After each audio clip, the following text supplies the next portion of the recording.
Yo me llamo... Soy hijo de... Papá era... Yo me llamo Soy María del Cielo Taimari. Soy hijo de Carlos Mazzolo Marzoca y de María Eugenia San Llorenti. Yo me llamo María del Cielo Taimari. Yo me llamo María del Cielo y de María Eugenia San Llorenti. Yo me llamo... Soy hijo de Papá era... Soy hija.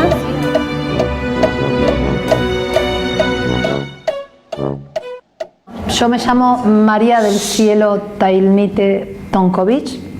Soy hija de Mario José Marzoca y de Silvia Emilia Mías. Papá era Edgardo Elvio Caparrós, de acá de Tandil. Mi nombre es Manuel Mazzolo, soy hijo de Carlos Mazzolo y de María Eugenia San Llorenti.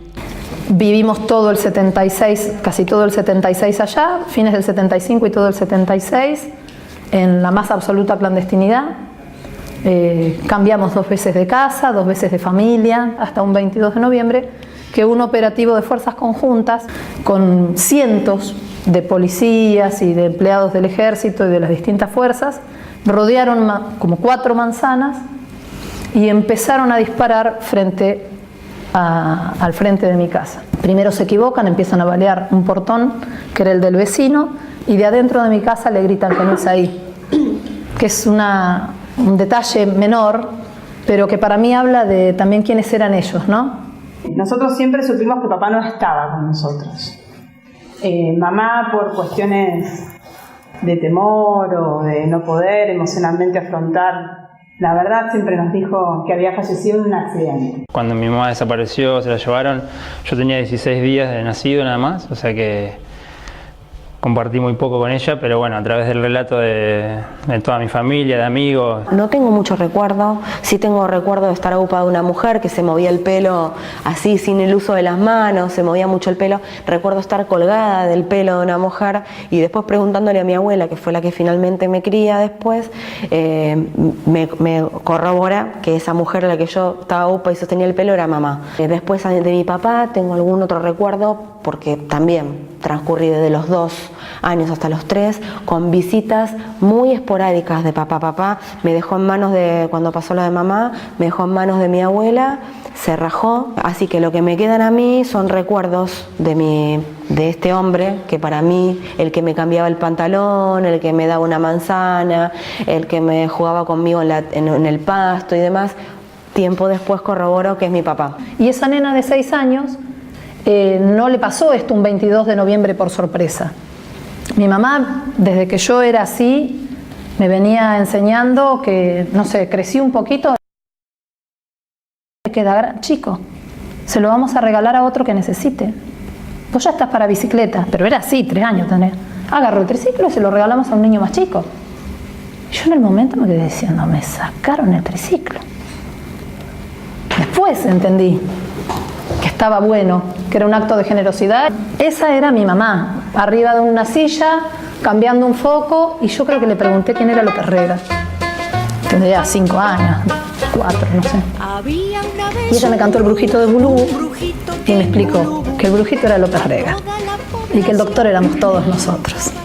Y no había una cosa, yo no sabía qué pasaba 100%, no sabía que existían los campos clandestinos de detención, pero sabía que se llevaban compañeros.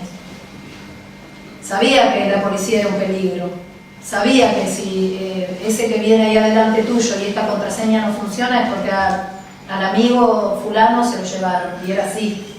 Sabía que si iba en el auto tenía que mirar para abajo para no saber la dirección. Sabía que, no sé, si íbamos a la panadería, yo iba caminando y miraba las baldosas, porque si estaba en la casa de una amiga compañera de militancia y me llevaba a hacer el mandado, yo no tenía que saber dónde estaba la casa de la amiga compañera de militancia. Entonces no te puedo explicar cómo, seguramente porque lo han explicado muy bien, como para que yo lo entienda, lo crea y lo practique. Con esa hay a mí me causa gracia obra. Vivíamos en la primera casa de La Plata y yo tenía una vecina de al lado, ¿no? Una compañerita, la gordita Carla. La gordita Carla me invita a jugar a la muñeca. Y en eso la mamá me pregunta, ay, ¿y tu papá de qué trabaja? Ay, mi papá dice que trabaja de gasista, pero trabaja de montonero, le conté ella. Bueno, esa noche nos mudamos, por ejemplo. Y fui armando mi historia mediante retazos. de lo que yo recuerdo.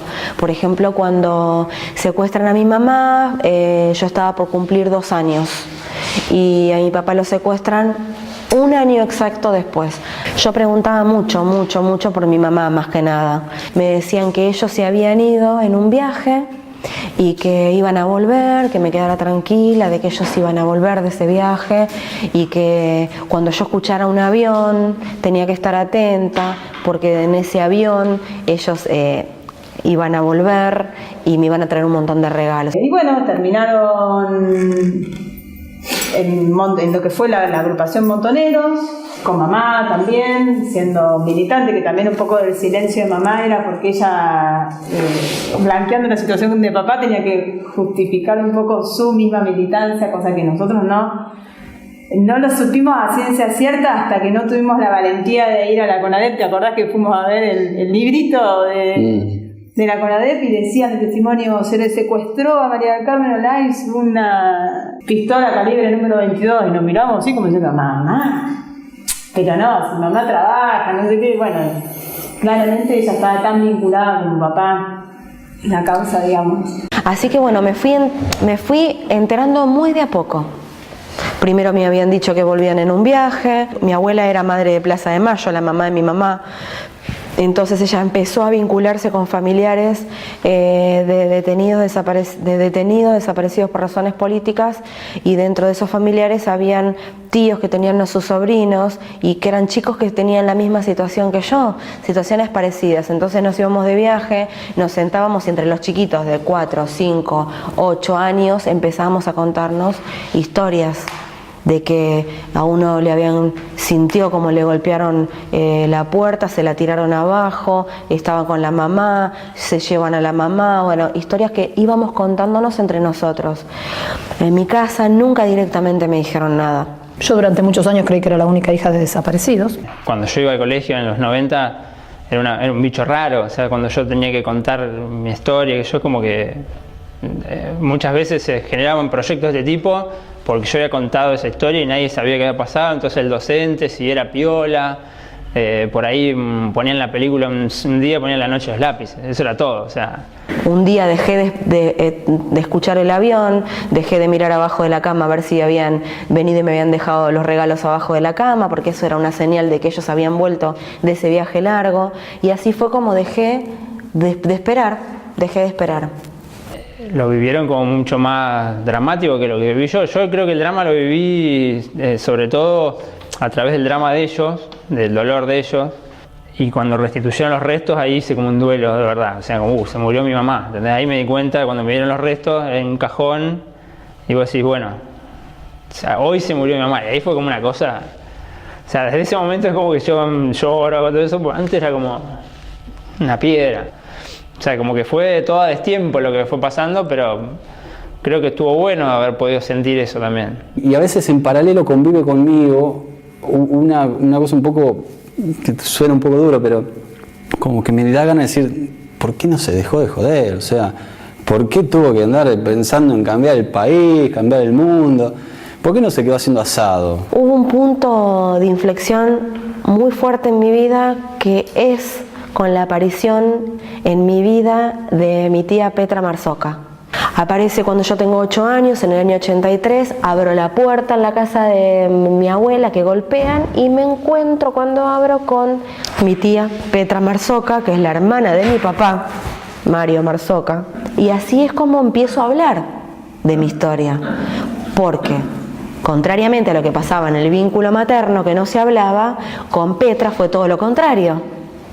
Petra tenía otro perfil, ella se involucró de manera completamente directa a militancia, a buscar lo que pudiera llegarse a saber sobre sus hermanos. Bueno, fue otra cosa. Entonces yo vivía esa dicotomía, digamos, y ahí empecé a aprender a que se podía hablar, que era necesario hablar para sacarlo afuera, empezar a buscar también lo que uno pudiera buscar, porque la figura era del desaparecido. Entonces, que creo que algo muy bueno que hicieron toda la familia fue ir contándome a medida que yo iba preguntando, entonces como que no hay un día que me dijeron, mira, te vamos a sentar y te vamos a contar, vos sos hijo desaparecido. O sea, no, yo no tengo un recuerdo de eso, pero sí como que sé de toda la vida. Esas baldosas de alguna manera son una lápida, viste que tienen una cosa así media, que yo preferí pensarlas como que entierran el olvido, pero a su vez son tan fuertes para los familiares,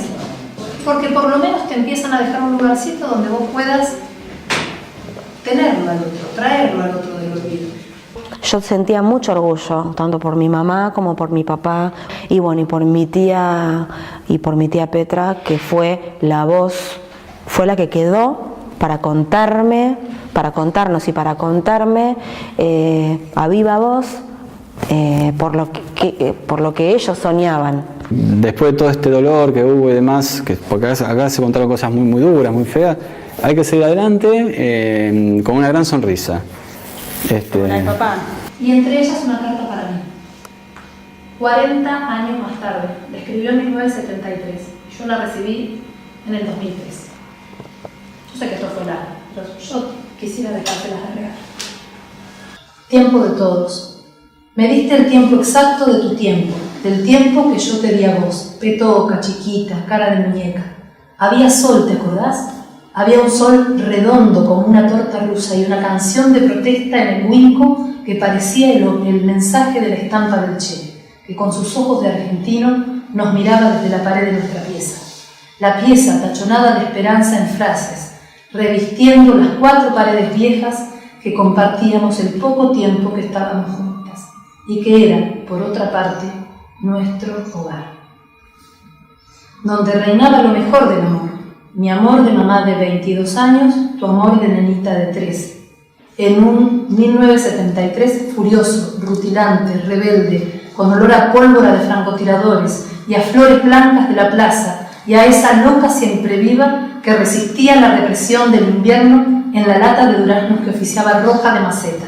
Me diste el tiempo exacto, ojos de caramelo, cuando te apersonaste violentamente, irrumpiendo en nuestro hogar 4x4, y no era un compás de tango para decirme: mamá, me huele la manito. ¿Qué te pasa, Petoca? Me caí jugando con Pablo. Bueno, esperá, enseguida te atiendo. Esos enseguida que se demoraban y ese esperar siempre se nos imponía a vos y a mí. Esperar. Se imponía en tu mundo semimágico de nena criada en guardería, mientras tu mamá quemaba 8 o 10 horas diarias de sus breves años elaborando correspondencia intimidatoria para los clientes que no pagaban en una distinguida empresa donde ella jugaba a la empleada, produciendo en un día para 10 veces el sueldo que ganaba, si a eso se le puede llamar ganar, porque en realidad era perder el sol de la mañana para jugar con vos, perder el aire que le envolvía el pelo largo, como vos decías que tenía, perder un resfrío por haber saltado mal un charco y caernos juntas al suelo, muertas de risa, perder las respuestas que cabían en pequeño gran espacio de 3 años de vida, perder un cuento para vos, un poema, una palabra para la gente, para todo. Me diste, Petoca, esa revelación de criatura que desconcierta cuando te pregunté: ¿cómo te golpeaste así, Petoca? ¿A qué jugabas? Al estudiante y al vigilante. Ah, yo reflexiva. Yo sorprendida. ¿Qué? Yo alarmada. ¿Será el ladrón y el vigilante, nena? No, mamina, Pablo dice que no hay más ladrones, que nos los corren, que ahora se juega al estudiante. Petoca, chiquita. ¿Qué decís, nariz de poroto? Pablo es un subversivo. Qué bueno, Petoca, te está formando mi nena, mi hija. Yo estoy desconcertada. Es tan breve tu tiempo, sé que ya no te duele la manito, que estás en la esquina con Pablo, jugando a las barricadas, a las caretas de gas, al tiempo que te di yo, que me dieron a mí, que a ellos le dieron otros. Ese tiempo que quiero quede en nada más que un juego de niños, en una historia loca, en algo intrascendente, inexistente. Por eso ahora te vas a quedar con la tía. Mamina debe cumplir una tarea. No te preocupes, que cuando vos seas grande, esto, el juego, ya no va a ocurrir, porque te confieso, es solo para vos la confesión. Algunos, yo, mi gente, hacemos cosas para evitar el juego. Petoca, chiquita, cara de muñeca, el resfrío, la siempre viva, el mal salto, la risa, la risa, la risa. Petoca, chiquita, cara de muñeca, un beso. No te preocupes si no vuelvo. Igual estoy, mamina. Postdata, trata de pronunciarla bien. Bueno, es una forma de presentarnos a mí.